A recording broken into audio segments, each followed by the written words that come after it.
Hey, it's Chronologically Gaming, the only channel that's perpetually retro because we're playing every video game in order of release. Whether you've been with us since the beginning or you've just now discovered us and you've been binge watching every episode, welcome. We're currently in October 1982. Let's see what video games are brand new. We last on the Apple II playing Nightmare Gallery, another Centipede-style game. Let's see what our next title is. We're going to play next on the Dragon 32, a Welsh home computer, and this is Number Gulper. Let's check it out. It has numbers in it, so yes, it's another educational title. The reason I would like to showcase this particular educational game is because it has a little thing that we haven't seen with any educational title so far. Here's the cassette case for Number Gulper. It really makes me feel like I don't want to buy this game because it's educational. Add, subtract, divide, multiply using Number Gulper. Not associated with any other educational title so far. Do we have anything else to associate? We also have the cassette. We're going to pop in our Dragon 32 to play.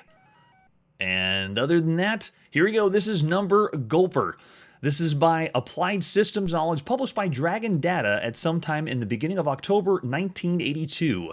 So for this one, we're going to go in and we have to increase the RAM, or at least make the change for the RAM. And you get to see a little bit of what it's like to load the games if it runs on machine language. But you don't get the full experience of 1982 because we're going to fast forward really past this. Look at this loading time, 2 minutes and 10 seconds. All right, so what game do you want to play? I don't want to do the self-test. We're going to do the Gulper game.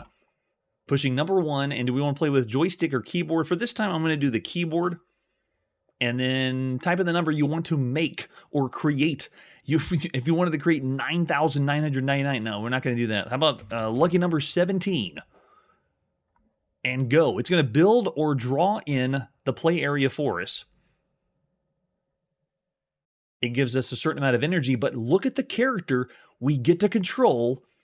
At the very first time we've ever seen an educational title with Pac-Man. Look at this. Ready? And there he is, moving the most choppy of all Pac-Mans we've ever seen on the show. That is just terrible. But you're supposed to just make your way around the room, eating or gobbling up numbers to make the number that you decided on from the beginning. So very bare bones educational title, but very quirky that it's a Pac-Man game as an educational game. Obviously not licensed by Namco whatsoever. So like you do +7 and then keep going over here, and you just try to make the full amount that you said in the beginning and until without your energy going out. I know, chiptune. Not only is this an educational game, but it's also performing just so slow. It's really not even fun if they want to make the educational game fun. So there you go. That's Number Gulper. This goes with another one of those educational titles that we saw that was incorporating Dig Dug as an educational game. But this one is, it's like they're really pushing for something to be edutainment. Number Gulper, though, is way down there. Of all the games we played so far, it's borderline in between the broken and bad range. So I'm sure someone got some enjoyment on this, way over there in Wales, but I'll say 1.5 stars of all the games right now you could play on a home computer. That's a lot of competition to go up against. Yes, I know, right? Yeah, way before Number Muncher. We haven't seen that one yet. And then most likely didn't inspire Number Muncher. All right, with that, let's press forward and see our next title. Coming up next, it is the brand new Commodore 64, released just this year, and this is Omega Race. Let's check it out. Omega Race is our next release. This one is something we've already seen before, obviously in the arcade in 1981, and then on the VIC-20 in April 1982, and on the Commodore MAX Machine in 1982. So this one is the third time we've seen Omega Race, Omega Race at home. But on the Commodore 64, let's see how it performs. Front of the box looks like the VIC-20 and the Commodore MAX Machine, showing the pseudo-vector graphics, even though they really couldn't do vector graphics. But I like how the front of the box gives you kind of what the screenshot's going to be like to play Omega Race. I'm loving the ratings that I see in the chat. You flip it over the back, and this is like a lot of the other software by Commodore 64. They just incorporate what you need to play the game, not anything about Omega Race. So nothing fun there. There's the cartridge we're going to pop into play. Omega Race. That's right, cartridges, just like on the VIC-20. I like the cartridges on the 64. It depends on your preference. If you prefer that wide cartridge on the VIC-20 or the Commodore 64. There's an example of the screenshot. We also have the manual. We're pretty familiar with how to play Omega Race, but let's see how they marketed it for Commodore 64. There's our loading instructions. The game description is you're an Earth ship invited to compete against the droids, the galaxy's most powerful force. Your object is to destroy droid ships and all the mines they planted. So just shoot everything and kill it all. They give us a little bit of strategy to play the game. And then controls you can have with the keyboard, obviously, on a home computer, but joystick and paddle as well. And there's our joystick and paddle controls.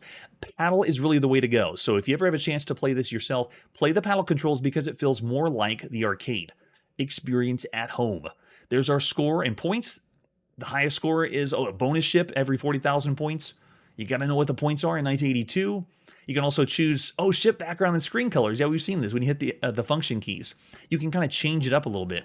At least I remember it finally on the Commodore MAX Machine, but most people don't remember anything fondly on the Commodore MAX Machine. All right, so this is official from Midway. Not that they developed it themselves, but here we go on the Commodore 64 Omega Race. For the very first time, this marks our 29th game we've played here on Commodore 64. So not too many out there. Got to go through all the cracked versions. And this one includes an even summary. It's pretty much the manual digital. I'm going to go ahead and hit run to continue forward. And then we even have a trainer involved on this one. We're going to say no and no. Don't give me any trainers. All right, so we can do lots of choices here. I'm going to go with paddle controls and see how well it works.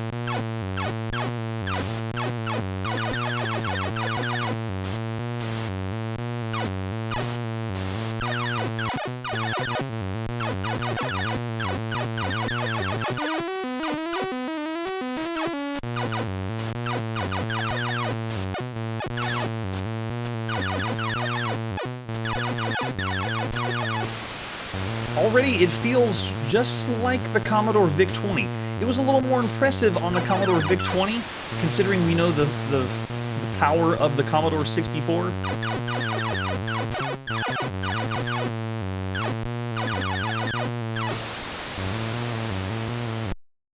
But it still plays very similar to an asteroid-style game. All right, let's keep going. Oh, it goes back to the title screen here. Okay, let's see. If I try paddle controls, will it even work for me?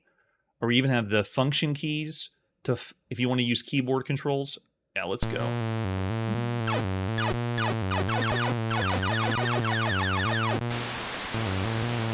Yeah, this sounds pretty good. They gave it a little bit more compared to the VIC-20, but not by much.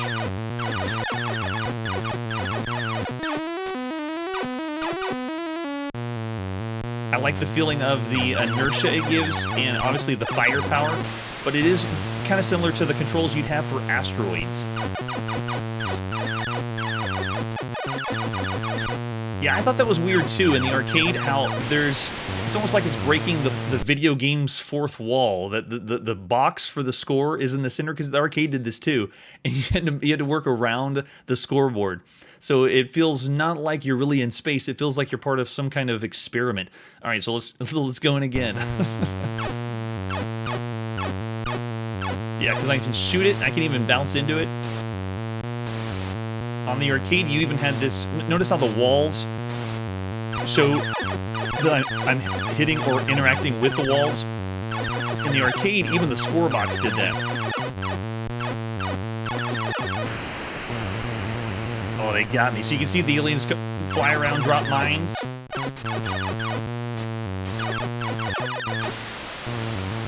Control takes a little bit of time to get used to, but it does give you an experience that feels more reminiscent of playing in the arcade.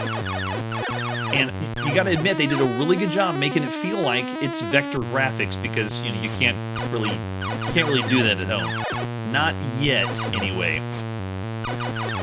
It's coming up so soon.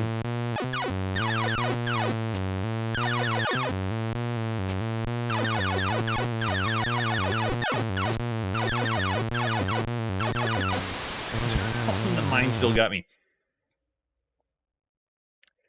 It is still a lot of fun. When we played this on the VIC-20, I said 4 stars of all the games on a home computer. On the Commodore MAX Machine, I said 4 stars of all the games you could play on a home computer. If I had any gripe with this one, it's just because it seems very similar and plays so similar to the other 2 machines. Not like most people played on the Commodore MAX Machine, but this still is an excellent computer game. Really, really fun. It just feels like it's not pushing the Commodore 64. But to tell you the truth, all the other Commodore 64 games we played, this is the 29th one. This one is one of the best. This would be like one of the killer apps you would want to be playing right now on the Commodore 64. But if you already had a VIC-20, you're not really missing that much. It doesn't show the power of the Commodore 64, I guess. Oh, and the mine got me. Looking over the chat, I see mostly average ratings, 3.5, 3 stars. Oh, that's true. Because of the thrusters. Your thruster control gives you this boost, and it doesn't feel as slow as like a normal shift thruster. Notice whenever I want to move forward, that's because I'm playing with the joystick, so you have this little like boost or push. And the one push is only one speed. There's no variable to it. Oh, chiptune, I really hope it is. If I knew what the Vectrex was, because we don't know what that is yet. There you go, game over again. You time traveler, you. The gameplay or the user interface plays like the arcade where I just need to push a button and go. So you don't even need to use the keyboard if you don't want to, if you have a joystick or paddle plugged in. You can just keep going. It is pure arcade at home on your home computer. It's awesome.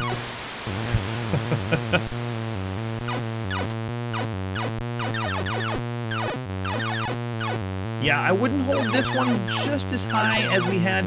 You know what? That's true. The control nuance seemed to be a little bit better on the VIC-20, or noticeable on the VIC-20, at least for thruster controls. I wonder if this was a little rushed to get out.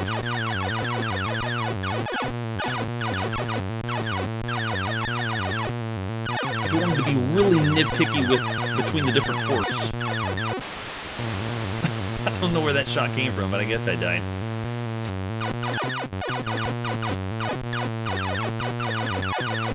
But if you're here last episode, whenever we were on the Commodore VIC-20 playing an Asteroids variant, you can really see the difference. How this one is a lot smoother, at least the way it's representing the ship, the way you rotate around.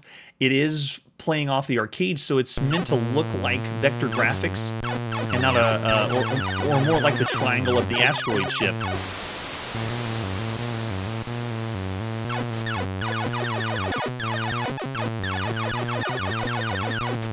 But considering all the other games we played that feel like asteroids, I would give it to a few other titles, like, for example, Microbes on the TRS-80 color computer, because that one had, I feel like it was closer to making you feel like you were piloting or controlling a ship.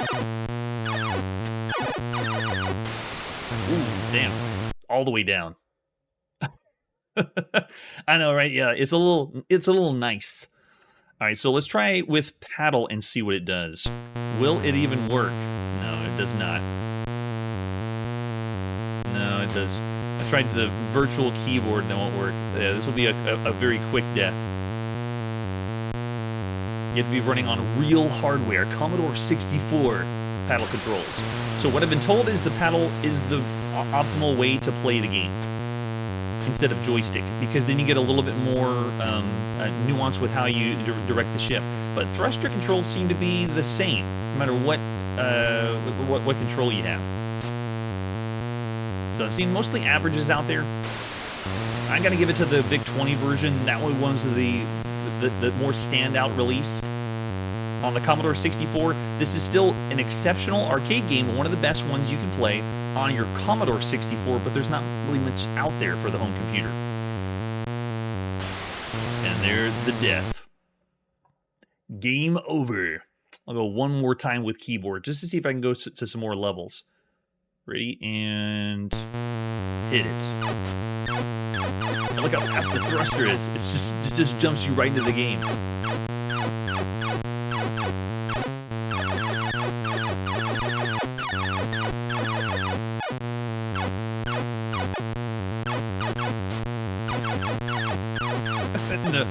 The way they're using the music is gonna freak you out. Oh man, they gave me the victory and then I died, so I still lost a life.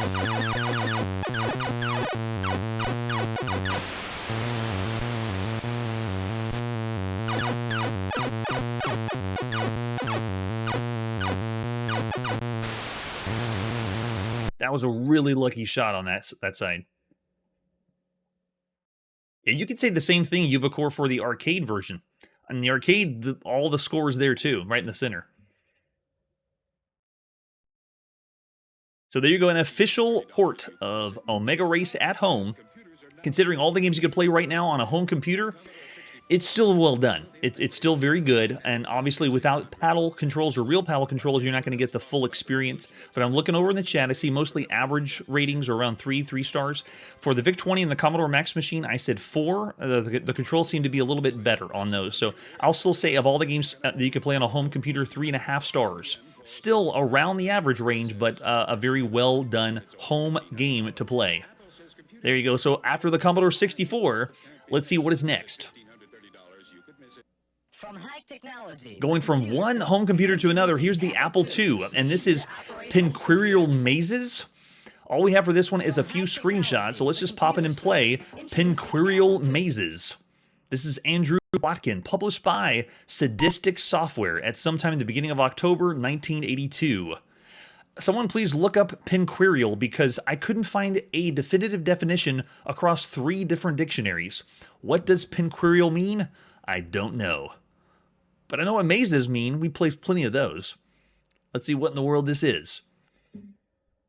This is the very first game we've seen by Sadistic Software, and I'm excited to see if it's anything interesting. This one's another one really hard to come by. That's why we only have a few screenshots. There isn't a box or scan that I could find for this one. So this one has 2 different mazes. We can do a teleporter maze, or we can do a maze of keys. Let's start with a teleporter maze. So I'm pushing number 2. And let's go. This marks our 384th game that we've played on the Apple II. And I'm going to go with joystick. I got my Apple II joystick plugged in, and then we're going to hit E and enter the maze. Maybe that's what it is, Chiptune. It all makes sense now. All right, so the game begins, and you are the actual humanoid character. I can move around with the joystick, and I'm meant to make my way out of the maze to the exit. Now, as you make your way through the maze, you come across, in this version, random teleporters, just like you saw. And it makes you have to, I guess, make it mark on your own map to figure out where the teleporters are, because they're all invisible. You can't see them. And you make your way all the way around. What's curious about this is the viewpoint. Notice that it's using like an isometric or dimetric view. Watch this. This should be a teleporter right there. Yeah, okay, so we got another one, and it sent us to another spot. So it is a puzzle game or a maze game, but in a very different fashion than any of the other ones we've seen. This didn't take the let's make a 3D or first-person approach. Let's do something completely different. All right, so no teleporter there. We'll make our way to the top. It is freely scrolling all the way around, albeit a little choppy, but you got to admit, they're making a large play area for you to move around. And we just make our way all the way, trying to find the end of the maze. I don't know if there's a time limit or anything. I don't even know if this game was completely done. Maybe Sadistic Software only put this on bulletin board systems, and it wasn't a fully published release. But to my knowledge, this was a commercial release. I don't know, doesn't it feel like a proto version of something? All right, so we're still making our way around, but this viewpoint is still fairly fresh. I'm amazed that this is a puzzle game that has scrolling.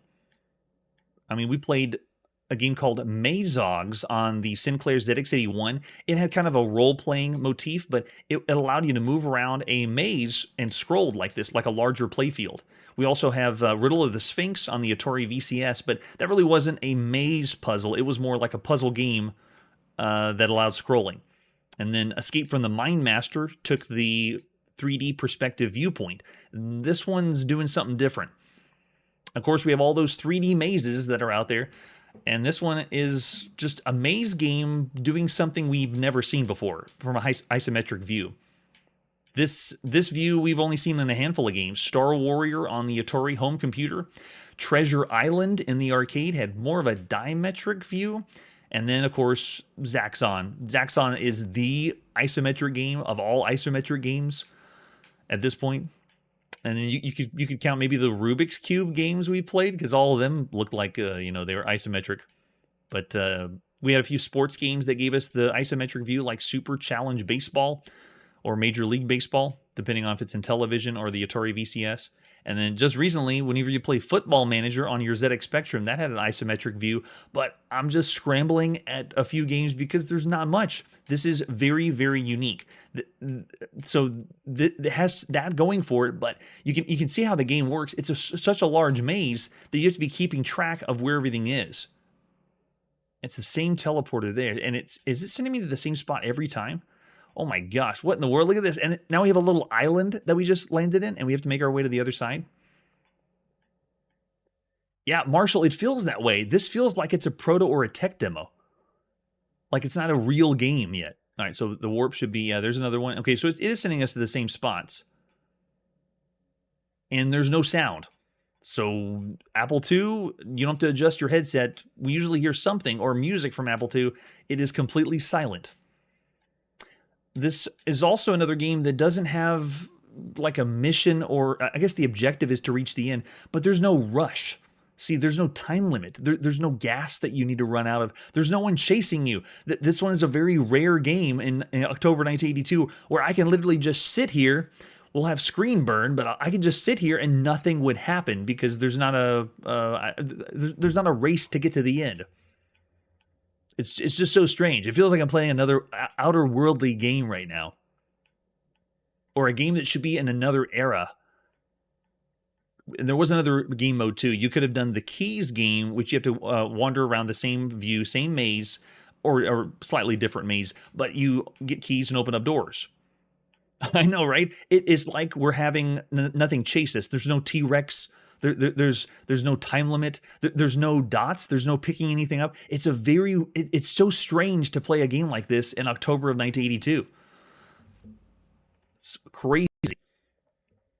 All right, so there's a taste of Penqueriel mazes. Very, very querial, I might say. Of all the games you can play right now on a home computer, this one's tricky because there's not a lot of isometric games. There's not a lot of puzzle games that scroll like this. It's a totally new or bizarre thing. So because of a lot of the games we play, trying something new that don't really hit the mark, I would actually call this around 3.5 stars. But because of the lack of sound, because of how it feels like it's not polished or finished, I'm going to go for 3 stars. It's around the average range of all the games you could play on a home computer. I know, right? Yeah, that's true. It depends on how many mazes there are, how much challenge the maze is. That was only one game mode. There is the other one with the keys. So it's trying something different, but I just can't give it anything higher than around average range, even though this is far from the average computer game you can play. Yeah, great ratings I see in the chat. Yeah, mostly lower than average coming from the chat over there. All right, let's press forward and see our next game. Next is another home computer. It's the Atari 8-bit series of computers, and this is Pool 400, which I think you can play on the 800 too, but maybe we'll play it on the Atari 400. Let's check out Pool 400. This is by IDSI. This, ladies and gentlemen, is pretty much a cut-down version of Pool 1.5 that we already saw in 1981. This one is on cartridge. Yeah, there you go, 400 or 800. You need 16K to play. Here's the idea you would have seen in magazines at the time with all of some of the major computers in North America at the top. And I think we've seen this ad. IDSI has some really good stuff that's come out. And there's an example of the screenshot without artifacting on.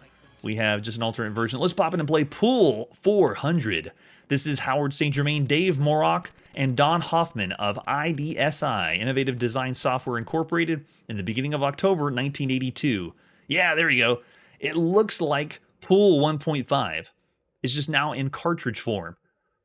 So cool. All right, so this marks our 366th game we've played on the Atari home computer, the 400 or 800. All right, so I'm just going to go right in, press button to play, and then we would do enter the name. Okay, so we can put our name in here. Oh, that's not what I wanted at all. I'll take it, though. All right. Krona. You do want a 15? Yeah, we'll do it with 15. I want to see what the slowdown's like. Now, when we played this before, it was pretty good as far as pool games go. All right, so let's center the cue ball there. Back us up. Let's see. Do we need to go around the other side? Yeah, right here. And then hit it. Oh, no, that was the other way. So we had to line up the cue ball. I thought it was lining up the reticle for where it's behind us, but we actually need to put it in front. All right, so you can see down at the bottom, all the controls is done with the joystick. So you have your Atari VCS joystick plugged in, and you can pick the speed, going down to the speed, and then the English, everything. And then whenever you decide where you want to aim the ball, and then you can select everything else. I don't know, doesn't it look very Atari home computer-ish? All right, so did it freeze on me? What happened? I think it. Oh man, did it really crash? No way. It couldn't have crashed. Oh, I think it did. Maybe because I put my name in. So bizarre. All right, we'll give it a shot again. Fingers crossed. Maybe it didn't like the cartridge. Let's try it again. This is our 12th pool game across all categories and all platforms. All right, so of all the games you can play out there, there's not a whole lot of virtual pool, and really good virtual pool. Pool 1.5 was actually well done. All right, let's push a button, and this time let's type in. There it is, nice. And then go. And do we want a 15? Let's say no. I don't want a 15 ball. Yeah, we'll play 9 ball instead and see what that's like. All right, place our cue ball. Now I know how I have to aim it up. Hit the red button, and then now you can see what I do is I have to line the cursor up here, change my speed if I want to, or my English, and then now hit the red button and go.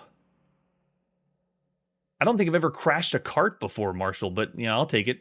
Here on the live show, you never know what's going to happen. All right, so we didn't really get a good hit there. Let's go for right here. Can we even make it to the side? Nice. Okay, it worked. Got the 5. All right, I don't think I'm going for that. If we're playing really 9 ball, we need to hit the 1 in first. But this one has a few things that go for it. It has more balls to play on the table than most other pool games. So lots of objects moving at a time. Notice the physics and collision detection. It's very rare to see a game like this. There's only one other game across everything that you could play, even in the arcade, that plays better than this. And that was Snooker and Billiards by Thorn EMI Video on the Atari home computer. So let's see if we can make this one in the side. Yes! Okay, we got the 1. Nice. So not only is it functional as pool, it actually feels more like playing pool than any other game we can play out there. All right, so let's go to the side here and get this one. No way. We'll be seeing that one way later, Chiptune. All right, let's go for the 6. Nice. Made it in. And how about the 4? Oh, it's working. It's working really well for a pool game. So this is still really very well done. And an impressive feat as far as developing goes.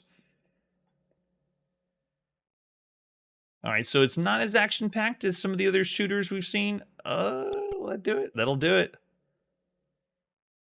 I'm not really going by the rules of 9 ball, but we're still having fun here. Let's see, can it... See, that's amazing. To do this on a home console, we really haven't seen anything like this or play like this. It doesn't exist. That's why the other really good game that you could play right now, as far as pool goes or billiards, is the Thorn EMI Video. So that one I would say is a notch above this, but it also depends on if you want to play pool. So Pool 400 is still well done. It's essentially just like Pool 1.5, but a little bit slimmed down. So I'll still say it's a great game. Very well done for the games you could play right now on home computers. Pool 400, I'd say Pool 1.5 was about 4 stars, and I was rating the Thorn EMI Video version of Pool way higher. It was one of the best games you could play on a home computer. But I'll say for Pool 400, the slimmed down cartridge one, it gets the job done. 3.5 stars. Very, very nice. Looking over the chat, I see, yeah, 3.5 from Steve as well. And if you don't want to play pool, I can understand, but you have to admit, it's really cool that we can actually enjoy and play a well-done pool game. And you can play with other people, taking turns too. You don't have to play by yourself. Alright, it's time to put our video game playing on pause. Or if you're on a home computer, hit the break key, hit escape, hit the function keys, whatever you need to do to back away. Or if you're on the Atari home computer, hit the space bar.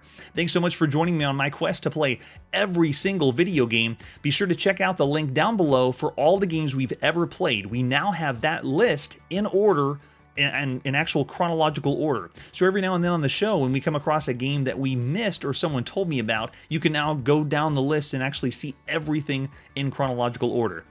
Next time on Chronologically Gaming, we're going to the arcade to play some amazing arcade games, and one of them really brings home the bacon.